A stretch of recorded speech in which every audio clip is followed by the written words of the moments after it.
Welcome in the latest episode of that SEC podcast. I'm your host, Michael Bratton. I go by SEC Mike on Twitter. And hey, flying solo for just this little intro here before we're joined for our weekly appearance with Stephen Lassan of Athlon Sports.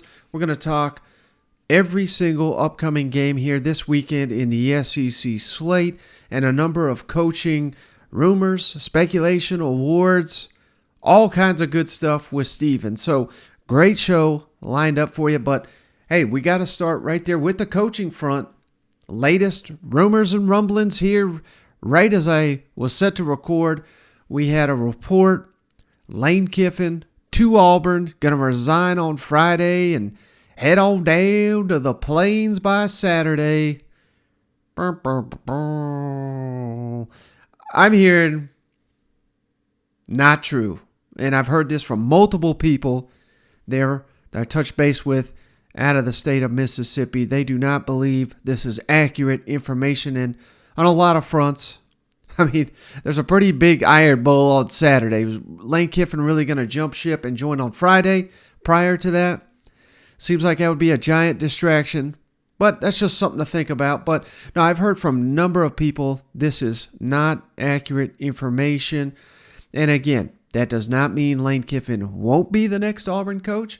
He, based on what I was just told right before I logged on here, he's the number one candidate. I mean, this is no secret by any means, but he's getting pulled in multiple directions here. So nothing official as of Monday evening, Tuesday morning when you're listening to this, unless things have changed since I started recording here. But yeah, so don't believe everything you hear. This is that crazy time football calendar where rumors and speculation and this guy's going to take that job, and this guy's going to take that job, and this guy's on the hot seat. He may not really even be. So be careful what you trust there. Lane Kiffin did somewhat address this during his weekly press conference on Monday. So let's kick it over to what Lane had to say. And again, this was before this report that all but said he was off to Auburn already. Lane, I've heard you say what your approach is when your name is coming up for other jobs and rumors and whatnot, but do your players ask you about it during this time? They don't. I think they know how we operate, and they've been in this before, and so they don't even ask. I think they know how we do things here, and pro mindset of preparing every day to get better and win. And I mean, I don't know what else to say. I'm extremely happy here, like we just talked about. The difference of where this program is now compared to 3 years ago, and feel that we have really good support. So, I mean, I get up here and give you whatever it was, the Pine Box speech, and I'm not going to be the next head coach of Alabama. I give you those things, and so I don't know what those mean. So I don't know what else to say. I mean, been here 3 years and been fortunate enough to, I guess, now have 3 different contracts. So I don't know why all of a sudden a 4th contract all of a sudden makes people feel better. So, like I said, we're very appreciative of everything here. All right, so there you got it from Kiffin. Focusing on the game. He's not going to deviate from what he's already said, but just wanted to add just those nuggets that I picked up here. And I got another one here. Jump all down to Rocky Top real quick. Right off the bat, Josh Heupel was asked during his Monday press conference, what is the deal with Jeremy Banks? A lot of rampant speculation. Let's kick it over to Josh Heupel. There's a lot of speculation about Jeremy Banks. I'm hoping you can just add some clarity to this. Did he get in an altercation with a teammate? Was he suspended for the South Carolina game? Is he available for Vandy? We anticipate Jeremy being with us here this week, and as far as what transpired and those types of things, at the end of the day, he wasn't available this Saturday. So it couldn't have been anything too bad if Jeremy Banks looks like he's going to play for Vanderbilt, and they sure as hell could use him based on that defensive performance they had against South Carolina. But it's fair to ask, if he's not addressing this, does that all but make these rumors true? And if you haven't heard the rumors, I guess I got to be careful what I say here, because Some people haven't heard it, and they'll think it's accurate just by me sharing this. But a lot of people suggesting that Jeremy Banks and Hendon Hooker got into a fight. I'm told that's not accurate. I'm told there was, some kind of situation there in the locker room. This is not Jeremy Banks' first issue by any means, but this has been a culmination of events as it was relayed to me. And again, no punches thrown. Hendon Hooker did not get beat up. He did not fall on a helmet, as old Butch Jones would say in a situation like this. But again, it couldn't have been too bad if he's going to play on Saturday against Vanderbilt. And that's remains to be seen. But based on what Josh Heupel had to say there, it looks like he is going to suit up as long as no other altercations come about here leading up to the season finale in Nashville. So I just wanted to share what I heard about it. Again, no, he did not fight. At least he didn't hit Hendon Hooker. We'll put it that way based on what I was told.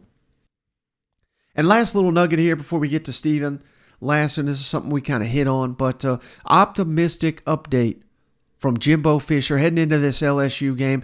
If the Aggies have any chance to end the season on a right note, get another conference win, it's going to come at home against red-hot LSU, but they're going to need Devon Achane and Evan Stewart, and according to Jimbo Fisher, it's looking good that two of the best players on the team, maybe the two best players, running back Devon Achane, receiver Evan Stewart, things are looking good for them to suit up on Saturday.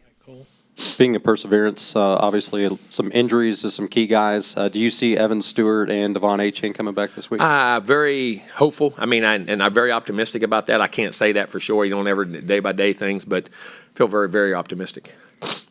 To the right, Cole. And they're pushing, I'll say that. They've been working their tails off.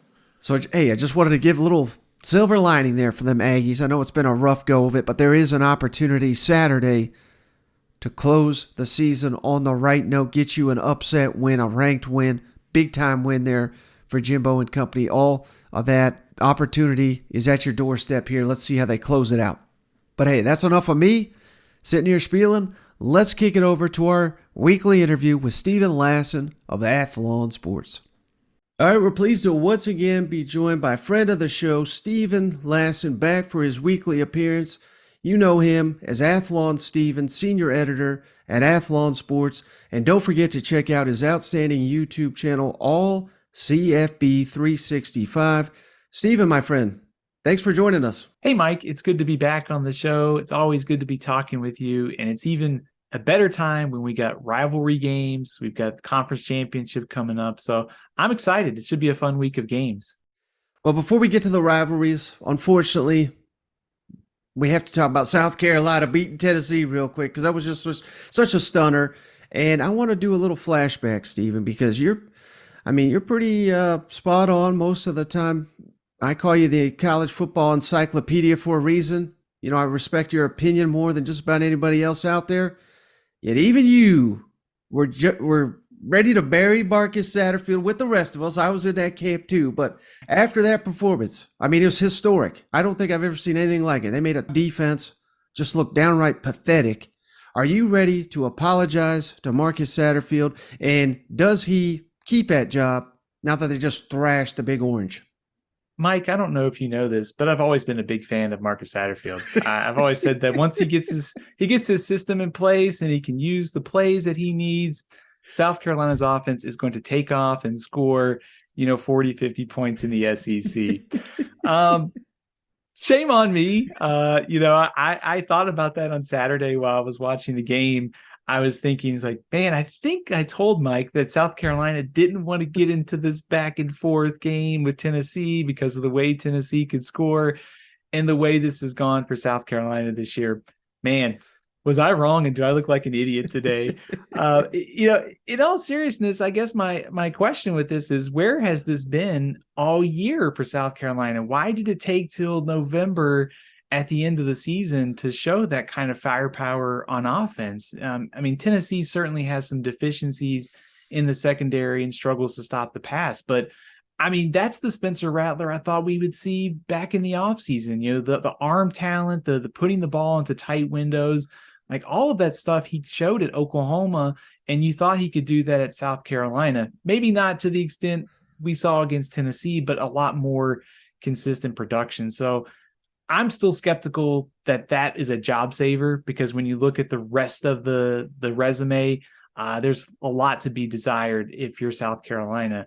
The caveat being that, hey, if South Carolina goes out and does this to Clemson on Saturday, maybe that changes the conversation a little bit. But it's hard for me to sit here and say, hey, one game, saved your job, when it may be just more situational, and that Tennessee just can't stop the pass. And the rest of the resume, we've seen South Carolina's offense just be too inconsistent and not productive enough. Yeah, I'm glad you went there, Stevie, because that's kind of my thought is we got to give this guy all the credit in the world. We got to give that offense credit because we've been burying him. But at the same time, as great as that performance was, it's historic. I mean, that's going to be a night those fans remember forever. But like you said, where's this been? I mean, this is a little bit of an indictment on, and this was without Marshawn Lloyd, without Christian Beal-Smith. This is down some weapons, and you still look like this. So, yeah, it's still. I'm right there with you. Let's see what they do against Clemson. Tough task. If they have a great performance there, go on to a bowl game, have another great performance. I think maybe we change that conversation, but I'm not ready after one performance to just say he's our guy, because there's been far more where he's not. But let me ask you on the flip side, Stephen. Tim Banks, Tennessee defensive coordinator. Tennessee fans out on this guy. Get his ass out of here. Forget that he won us the pick game. Forget that the defense has been playing much better at times. Is Tim Banks the problem for Tennessee's defense? What's your thoughts on that? I don't think he's the problem. I certainly understand the Tennessee fans wanting change at defensive coordinator after that performance on Saturday, but I think Tennessee is more of a personnel problem on defense. I mean, you come into this year, to go back to when we did our preseason magazine, and Tennessee didn't have a ton of players that were in the conversation from a defensive perspective to make the all-conference team. And if you took the pulse of kind of, Tennessee fans, I mean, certainly you would have gotten some people who were, critical of Tim Banks before Saturday night. But for the most part, I think it was fair to say that the defense was on the right track. I mean, the up front this year with the way they were stopping the run, creating some havoc with the pass rush. I mean, there were some good things there. The secondary is just more personnel. When you've had injuries and other things and, recruiting misses, whatever it is, that's an area that can only be solved in through recruiting and just takes time. So I don't think that Tennessee should make a change at defensive coordinator unless Heupel just loses the confidence, he doesn't have any confidence anymore. I thought it was interesting after the game, Heupel and the staff was saying, we basically tried everything and, they couldn't stop him. So that just tells me it's a personnel thing. And that can only be solved by what Tennessee is trying to do and through the portal and through the high school ranks. Right. I always say it, Stephen, and it holds true every time. Players matter more than coaches. That's not to say coaches don't matter, but there's a reason Georgia and Alabama and Ohio State are always there at the end. They have a stockpile of better talent. So, again, I agree with that. And I forgot to mention, the Kentucky game. Or at least I was ready to give this guy an extension. I mean, they played incredible against an alleged NFL quarterback. So, Mike, I think it's actually a good point you raised, though, compare the talent on Georgia, Alabama, and Tennessee. Like when you think about Georgia, it's, Jalen Carter, Starks, Smith at safety. Think about Alabama with Will Anderson and Dallas Turner and the guys they've got in the secondary, Eli Ricks. And think about the guys that Tennessee has. I mean, there's just a need to get more bodies and more talent in the program to be able to stack up against those teams.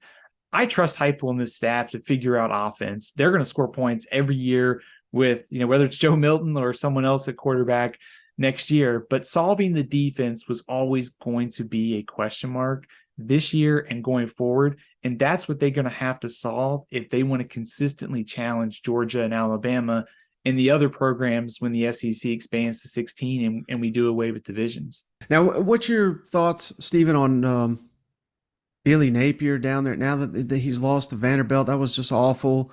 They went away for the run for some reason, and I don't want to discredit Vanderbilt, but rewatch that game this morning, and I referenced it on yesterday's show. Depending on what who you believe, there was about a 34-point swing with all these mistakes. So I want to say kind of Florida handed them that one, but no one cares. The fact you lost to Vanderbilt, that's going to haunt Billy Napier all off season. Does that give you any hesitation that this is the right guy for the job, and why we're going pass happy when your running game has been a machine the last couple of weeks? I mean, I was just kind of befuddled by that. What do you make all that, and does this sour you at all on Billy Napier, or is it just kind of the 1 year? We'll give him a what do they call it, a mulligan, so to speak. Yeah, I think it's a great question. I think, first of all, I, like you, was very puzzled to look at the stat sheet at the end of the game and see Florida had 21 rush attempts. Florida needs to be a lot closer to 40 or so.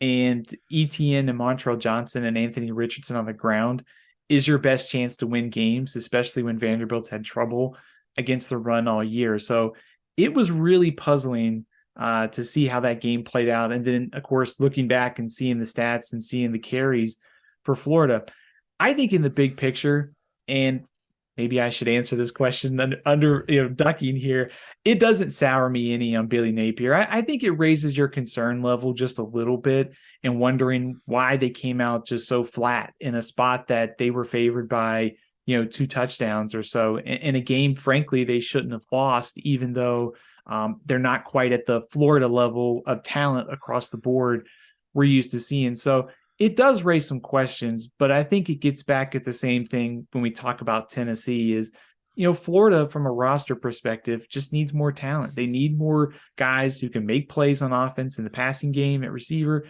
Defensively, we've seen some attrition already during the year.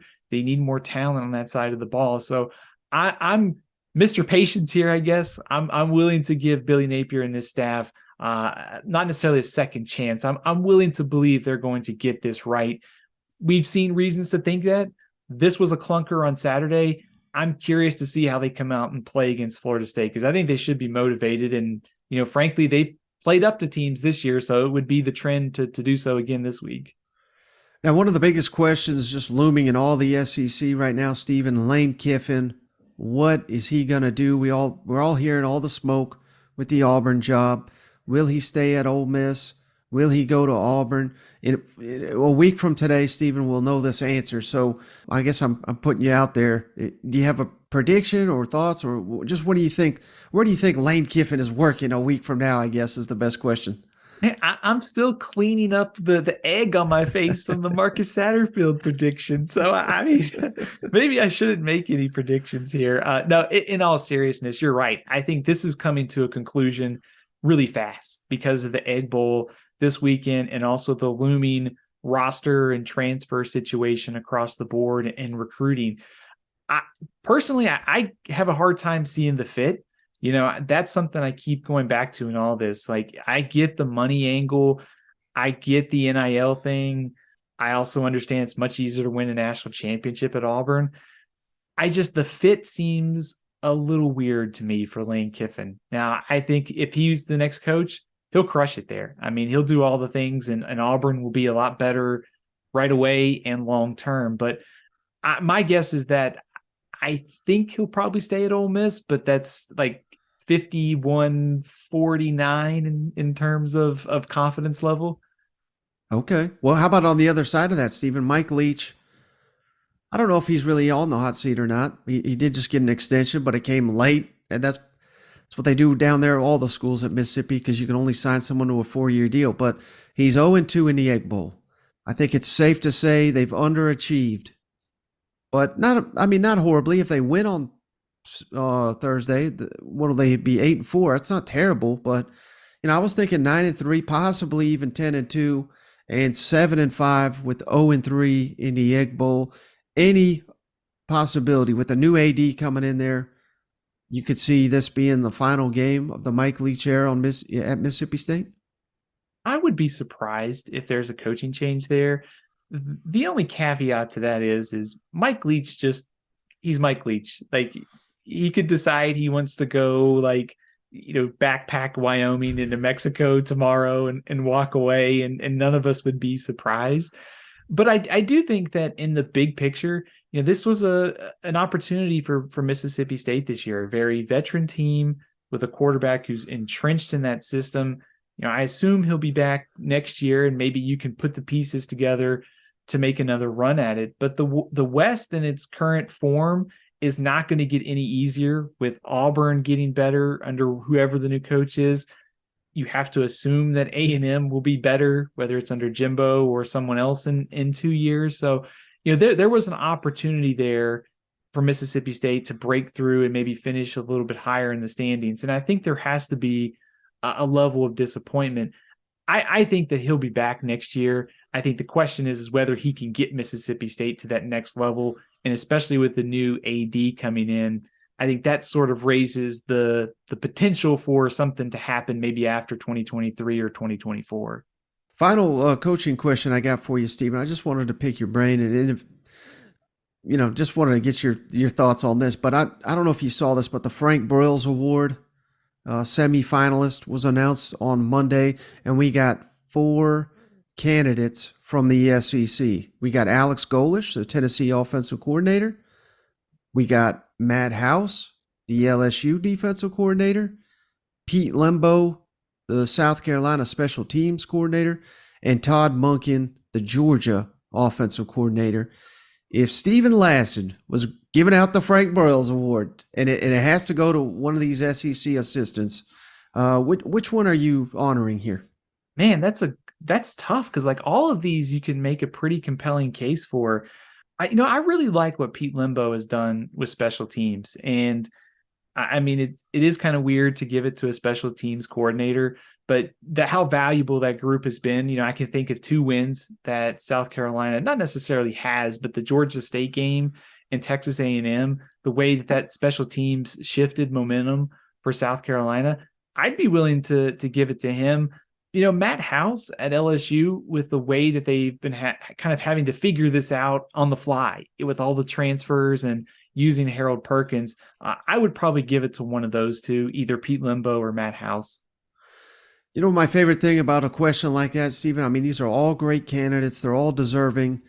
But whatever you say, you just piss off 3 other SEC fan bases. So I'm glad you went with 2 there. So only Mike, 2 will be upset. Mike, it's supposed to be the week of Thanksgiving, and all these fan bases are going to be mad at me. All right, I'm sorry. But hey, this is what I really wanted to have you on here. My favorite week of SEC games. Unfortunately, it is the last weekend of the regular season, but we got rivalry games. Even though every time I say that, Arkansas fans say, "The hell, Missouri ain't no rival." Okay, we get it. But I'm still calling it rivalry week because damn near every other one of these games is a rivalry. We can't just say rivalry week and Arkansas, Missouri. So, Stephen, I asked you to do this. Least competitive to most competitive rivalry games in your mind. Every one of these games I'm dying to see. So I'm dying to hear your list. Let's start with the matchup you think is going to be the least competitive this week. I think it has to be Georgia Tech at Georgia. Georgia Tech has played better since they hired Brent Key, or I should say they promoted Brent Key to interim coach and they fired Jeff Collins. They've been playing better. But the problem for Georgia Tech is, they're down basically 2 quarterbacks right now. Not sure if they'll get either one of those guys back. Their offense just isn't very prolific, and defensively, while they're improved, it's hard to see them slowing down Georgia. And plus, you look at the series trend, Georgia's won the last 2 by a combined score of 97-7. So based upon what we've seen this year and the last couple of years, I think it's hard to make the case that this is a competitive game. Also, I think last week's game against Kentucky gave Kirby plenty of reasons to keep his guys motivated and locked in for a tough week of practice. So I'm expecting Georgia to sort of flex its muscles in this one. Yeah, and I think, I apologize for not knowing the background, but I think Kirby, maybe he lost to Tech or at some point, I don't know, but he really seems to hate them. So they do not take their foot off the gas on this damn poor Yellow Jacket team. It's just kind of sad. I've heard some Georgia fans question why they even play this game anymore. So, if nothing else, I'd like to see the Yellow Jackets hire a competent coach to where at least this is a little bit more of a rivalry, but it ain't going to be this year. So who's next on your list here, Steven? I've got the Iron Bowl between Auburn and Alabama. Now, I think this might be not necessarily a dominant victory by Alabama. It might be one of those games where we look down and Alabama wins something like 31-10, and they really don't have to sweat a whole lot. But Auburn could make this kind of ugly with their defensive front, maybe get some pressure on Bryce Young. And also, I think there's a lot of pride for Auburn with the way they've played under Cadillac Williams. I mean, they took a pretty good Western Kentucky and beat them, pretty handily on Saturday after Western Kentucky closed up to tie the game. So I think that just the fight that Auburn has showed this year, combined with the rivalry, I think they can maybe hang within striking distance. But Alabama, just too much firepower on offense. Hard to see Auburn being so one-dimensional, being able to keep pace with Bryce Young. And then, of course, we know what Alabama can do defensively. Do wonder if this is the last time we see Bryce Young and Will Anderson in an Alabama uniform. And so just as a fan of college football, like that, to me, that's enough of a reason to watch what's probably going to be a one-sided Iron Bowl on Saturday. Now, but of course, maybe it's a different story if it's played in Jordan-Hare, right? Because that's a tricky place to play. And hell, they're massive underdogs last season, if memory serves. I think they had lost 3 in a row coming into that game. Should have won it, but of course, a little different story playing at Tuscaloosa. Yeah, I was gonna say. I mean, if this game was at Auburn, maybe some Auburn November magic. But at this, the games at Auburn have been close recently. But in Tuscaloosa, it's been a different story. And it's just Auburn, at the risk of making another bad prediction here, Mike, Auburn just not enough offensive firepower throwing the ball. It's probably going to be hard to just try and line up 40 times and run it against Alabama. You need Pete Limbo coordinating your special teams, getting a block punt, and maybe a couple takeaways from Bryce Young. Yeah, but I have liked the adjustments Auburn has made, particularly on offense, since the firing. It's not that they've been, like you said, it's not like they're scoring a ton, but they're doing enough to get those running backs going. And I think that's obviously what they should have been doing all season long. So who's next on your list here, Steven? Little surprise. I've got LSU and Texas A&M next. When you look at the series, I think this is kind of interesting to me, is that LSU is 8-2 against A&M. But of course, the games that they lost were in College Station. We all remember that crazy overtime game with Burrow a couple years ago. But I think LSU at this point, there is some pressure because they're still in the playoff mix, but they're really playing with house money these next 2 games. I mean, they obviously need to win to be in the New Year's Six, but no one thought that LSU would be on the doorstep of playing for the SEC championship and being in the playoff.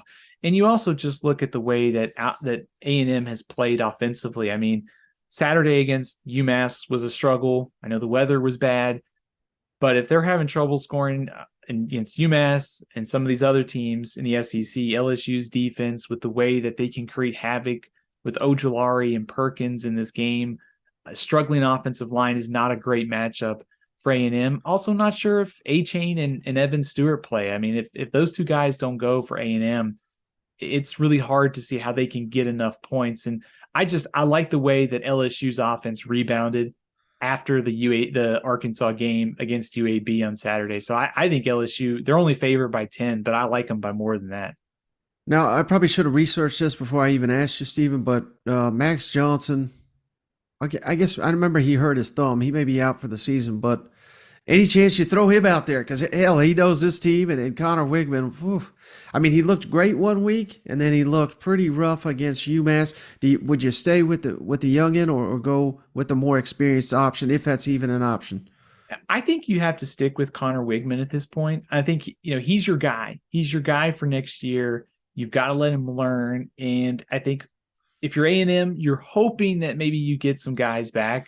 If you can get A-Chain back, the difference that he's made in some of these games, either catching the ball or just straight up rushing. Evan Stewart, their best playmaker at receiver. I think that Wigman could play a lot better than he did Saturday. Some of that was just the elements were poor. I'll give him the benefit of the doubt and see what happens if they can get some guys back around him. So I think at this point he's your guy, and you got to see what you have, against a good LSU defense, and especially too. Hey, when the portal opens up, you either got to know what you have at quarterback. If you don't, if you need to bring somebody in, your window of finding this out is pretty small for Texas A&M. Yeah, I just hope the Aggies show some pride. The fans show up and they make us a ball game. Because if they play up to their potential, I could see them beating LSU. I really could. It's just I don't know that I've seen them play up to their potential all year. So who you got next on your list? I got Tennessee at Vanderbilt. The spread on this game is higher than the LSU Texas A&M game, but I have a lot of just curiosity about this game because of with Hendon Hooker being out. How does Joe Milton play? I also think Vanderbilt's pretty desperate here. I mean, they can beat Tennessee, get to 6 wins, and get to a bowl game. Vanderbilt looks like a really confident team right now, and I don't know how to statistically put that into words, but they were outgained against Florida, but the way they were able to force that, get the turnover in the end zone, short fields a couple times and score. Mike Wright can create some havoc with his rushing ability. I think Vanderbilt's just playing with a lot of confidence, and they've got kind of a banged up Tennessee team coming into Nashville. So a little bit more curiosity just to see where Tennessee is and to see if Vanderbilt can maybe steal another one and get to 6 wins. Yeah, and maybe I don't want to say the biggest test of Josh Heupel's tenure here, but it's going to be up there. And I mean, this is a real opportunity, Stephen, to lose a lot of goodwill, to lose momentum. If you lose to freaking Vanderbilt, I mean, my God, this will be 2016 all over again, losing to South Carolina and Vanderbilt. You just can't have that happen. So all the pressure's on Tennessee. But I mean, I think Tennessee, even without Hendon Hooker, could win this game by 40. They could no show and lose it. So, I'm kind of right there with you. It seems like it could go either way, but if Tennessee plays up to their potential, I think they could blow Vanderbilt's doors off. Do you agree with that? I agree with you. I think at the risk of being really wrong about a Tennessee game again, Vanderbilt needs this game to be lower scoring. Like the higher it is, even if Joe Milton's throwing like 100-mile-an-hour passes out of the stadium, if he connects on a few bombs, that's really not great news for Vanderbilt, because I don't think you want to get into a game where you're trying to score 45 to beat Tennessee. You need this to be a much lower scoring game. I think one other thing to consider here is, Tennessee is sort of on the bubble to be in a New Year's Six bowl game. They're in pretty good shape as long as they don't fall behind Penn State or another team from the Pac-12. That loss, we'll see where they end up in the playoff rankings, but they need a good showing, I think, to ensure a trip to the Orange Bowl, the Cotton Bowl, or the Sugar Bowl. If they lose this game, they're going to fall out. So bowl games are what they are, but there could be a lot on the line as far as positioning for Tennessee if they lose this game or don't play well at all. All right, so who's next on your list here, Stephen? I got South Carolina at Clemson. I'm interested to see if South Carolina can replicate what they did last week. This week, we'll be going up against a much better defense with Clemson. The way that Clemson, can play defense among the best in college football, it starts up front. Their defensive line is one of the best in college football, creating sacks and pressure. They've had some issues in the secondary this year, but they had a lot of guys banged up when they were having their problems. So I think they've figured things out from a defensive standpoint, and they've gotten back on track. Offensively, this is where all the questions were coming into the season. Probably still fair to consider that this group is not, maybe one of the best in college football. It's certainly, I think, kind of middle of the pack in the ACC this year. Improved, but not quite to the level of some of the offenses that South Carolina has already faced this year. Tennessee's much more prolific, but this series has trended very heavily in Clemson's favor the last couple of years. So it's another great opportunity for South Carolina to make a statement and get another big win for Shane Beamer.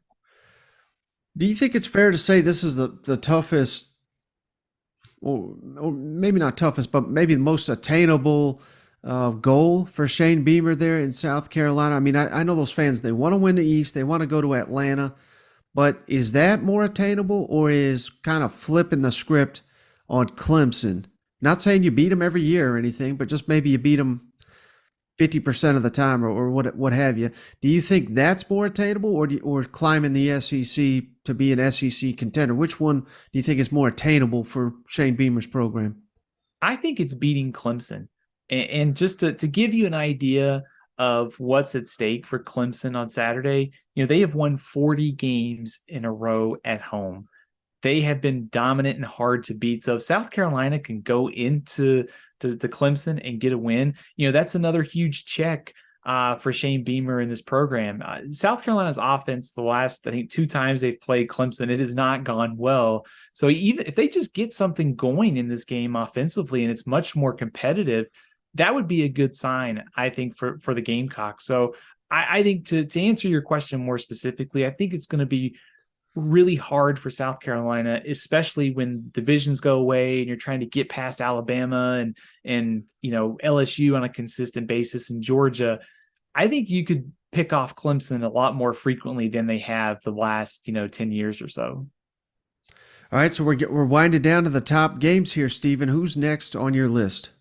Florida at Florida State. I sure hope that this is a competitive game, because it'll be great to get these two programs back in the top 25 and back at the level that we saw it sometimes in the 90s and 2000s. But big picture, interested to see how Florida responds from the loss at Vanderbilt. We've talked about it this year that they have played up to teams and they've played down to teams, and they're going on the road almost as a 10-point favorite on Friday. So I'll be interested just to see how they play. In terms of matchup, I think Florida State is probably one of the most improved teams in the country from last year, but also from week 1 to week 7, and from week 7 to this point, they are one of the best in the ACC at running the ball, and they have an efficient quarterback in Jordan Travis. So I think if you're watching this game and you're Florida, you want to find a way to slow down that rushing attack of Florida State and keep them in some long yardage passing situations. So I'm just interested to see if we get a much better effort from Florida. I'm betting that we do, but this is a tough game on the road in Tallahassee. Well, let me ask you this, Stephen, because I've not kept up with Florida State since the opener. If LSU and Florida State met again this week on a neutral field, do you think LSU would get that win? I think LSU would probably be favored. I would probably lean LSU outright. But I think what's interesting about your question is they've both improved so much over the course of the season. And, Florida State, they lost 3 games in a row in the middle of the year. And that was arguably their toughest stretch with Wake Forest, Clemson, and NC State. And since then, they have just been dominant week after week. So I think they're better, they're healthier than they were in that stretch, but you could also look and say the same thing about LSU. So if they played tomorrow in the Orange Bowl, I would probably pick LSU to win this game, assuming both teams were at full strength. All right, Stephen, we're at the top 3 most competitive rivalry games. What do you got number 3? I got Louisville at Kentucky. I hate to sound like a broken record, but I mean, I hope that we get a competitive game here, because the last 3 Kentucky's won by 31 points or more. So they have totally dominated the in-state rival there. But also, I think it's an interesting matchup when you look at what Louisville has done throughout the year. Scott Satterfield is their head coach. I thought he was on his way out at one point this year because they had struggled in the first half of the season.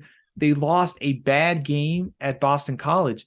And since then, they've turned things around. They're one of the most improved teams probably from October and on. And you could point to their defense. Their defense gave up 30 or more points in 3 of the first 5 games of the season, but just one time since then. So they have a much improved defense.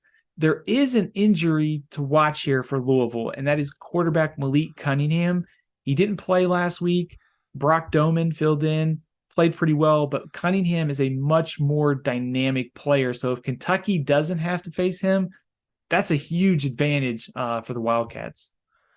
Yeah, that's interesting because Will Levis kind of banged up too. So, I fully anticipate him playing, but two banged up quarterbacks.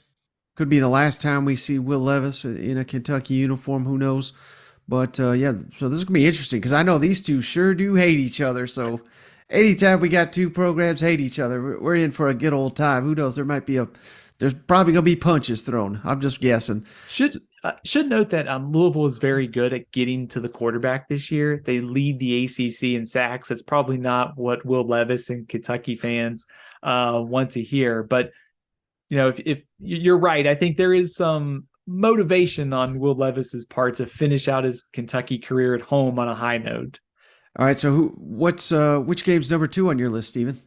I always like I don't want to call it a rivalry, the matchup between Arkansas and Missouri. For some reason, I guess it's like one of the few games at a high level on Friday. So getting to watch this series, careful to call it not a series, not a rivalry, is always fun for me. But, I love teams that have something to play for in the last week of the season. And there's that desperation angle. And that's what it is for Missouri. Like, you need just one win to get bowl eligible. If you can beat Arkansas, a team that you've had success against in recent history, you can get to that bowl game and kind of, I think, exceed preseason expectations. I thought 5-7 seemed about right, but if they can get to 6-6 and win the bowl game, that's another kind of check for Eli Drinkowitz there. So it'll be interesting because I like the way Arkansas played last week.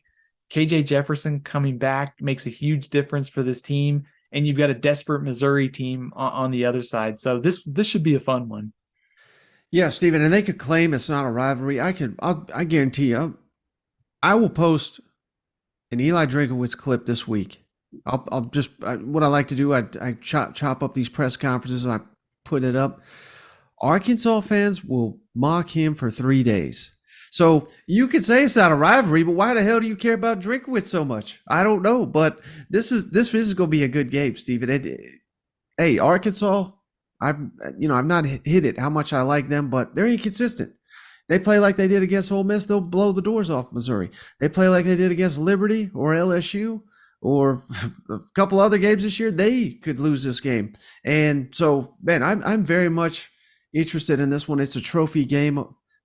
Whether it's a rivalry or not, it is to me. If you give out a trophy, isn't it a rivalry game? I mean, by definition, and then both the coaches have said it's a rivalry. So, hey, I'm going to catch some flack for that, but it is what it is. So that means the ultimate rivalry game, my favorite in the SEC, number 1 on your list, the Egg Bowl. Absolutely. I mean, it's hard to pick against the Egg Bowl. Even if these two teams were 0-11, like there would still be like a lot of intrigue just because of the way that these two teams just hate each other and the fan bases hate each other. It's going to be a good one. And you also have, the angles that we talked about. Is it Lane Kiffin's last game at Ole Miss? It's a chance for Ole Miss to, I think, finish 3rd in the SEC West if they win this game. If you're Mississippi State, it's a chance to right the ship a little bit. We talked about how it's been a little bit of a disappointing year. You can beat your rival and kind of send Lane Kiffin out maybe on his last game in Oxford as a loser. So, there's a lot at stake here, I think, for both teams. For Mike Leach to prove that they can get over the hump and beat Ole Miss. I think for the Ole Miss to finish on a high note, maintain your place in the top 25 and still get to one of those bowl games in Florida in January. So even if, forget the records, forget what's at stake, it's the Egg Bowl, it's Mississippi State, it's Ole Miss. We've seen some crazy stuff happen in this game before. I'm going to bet that we'll see some stuff on Thursday night. Yeah, and that's to me, Stephen, why I love it so much. I mean, you got games like Dak Prescott beating Ole Miss and then losing in his historic season. I think of the Nick Fitzgerald injury. They had to elevate Keaton Thompson. I think of the Hugh Freeze and Dan Mullen battles and the dog peeing, of course, and kickers missing extra points and the brawls and just on and on and on. And it kind of feels, I don't know about you, Stephen, but it reminds me a little bit of Dan Mullen's last Egg Bowl. And I believe they were favored. They lost that game. And of course, he went on to Florida. And, I had to hear about it all off season, how Dan Mullen sucks and we didn't need him.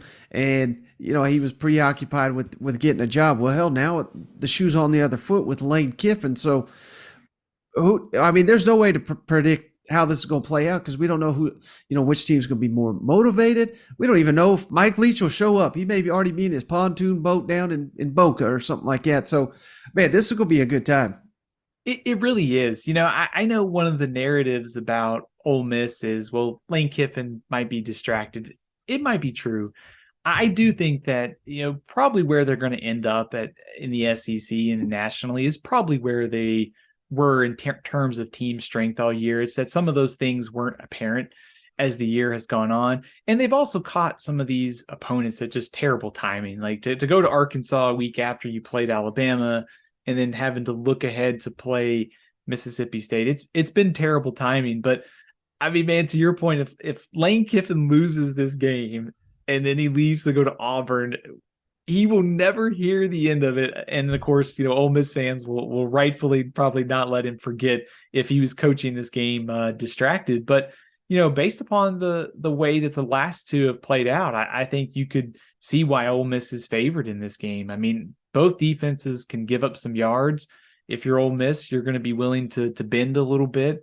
And then you're going to look to Mississippi State's giving up about 183 yards on the ground in SEC play. That's great news for Judkins and Evans, who just ran for over 200 against Arkansas. So this one could be wild. It could be high scoring. We know some crazy stuff's going to happen. I'm sure we'll get some unsportsmanlike conduct flags in this game. So I think it's definitely one of the better games of the weekend in the SEC and really around college football. Now, you just made me think. One final question I got for you, Stephen. But Lane Kiffin, I'm not trying to diminish anything he's done at Ole Miss because I think you could say he's the top 3 coach in the SEC just based on what he's done since he's done. That program had no buzz. I like Matt Luke as a person. He cared about Ole Miss. Very few guys, that love their program and do everything for it like he did. But Lane Kiffin's been a massive, massive upgrade.